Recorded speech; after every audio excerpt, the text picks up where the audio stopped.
ընդունելու թիվ չի է, նույնիսկ այդ 180-ն էլ ընդունելի չի։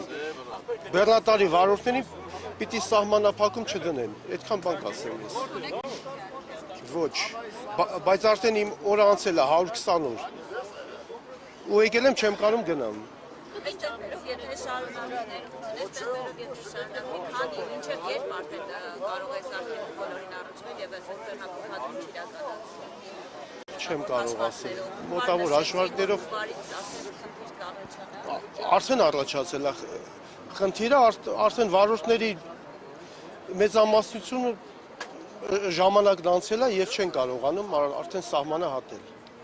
Արդեն ռիսկային է գնալը, վերջ։ Այդքան բան կասեմ ես։ Նախարար Գևորգ Պապոյանը իջավ եւ ձեզ հետ զրուցեց, ասաց, որ բարձր մակարդակով զբաղվում են այդ հարցով, բավարարում է կառավարության աշխատանքները կամ փոփոխություններ տեսնում եք։ Այս բանի ոչ մի փոփոխություն չենք տեսնում։ Սպասում ենք լավ լուրերի։ Հույսով սպասում ենք, տեսնենք ինչ կանեն։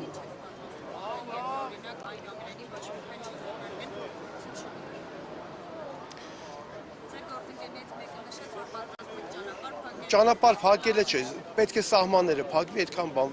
որ ոչ մի այլ երկրի բեռնատար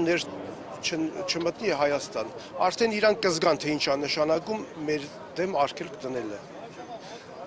Մենք էլ իրանց դեմ արգելք կդնենք, թող չմտնեն։ Հույսով ենք կանի։ Հույսով ենք կանի։ Մենք հավատում ենք մեր կառավարությանը, հույսով ենք, դա մեծ խնդիր չի ինձ թվում է։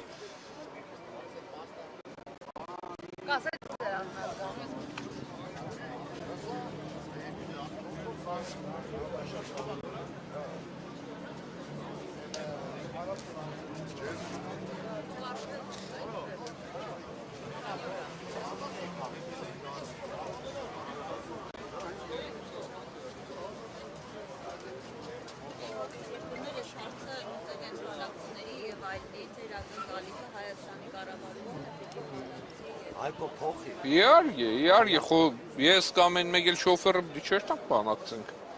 Ունինք արտգործնախարար, ունինք էկոնոմիկայի նախարար, էսի իրանց մագարտակով գործ է։ Հուս ունինք լավ կեղնի, էլի, ակնկալիքը լավ կեղնի։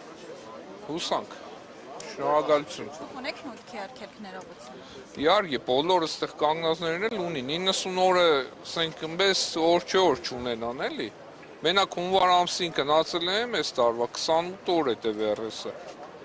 Այդ մուտքի 90 օրը ասենք սա դեմ բան է, էլի, որ չունենա վարորդը մշտական օր քշելա։ Բոլորն էլ ունին։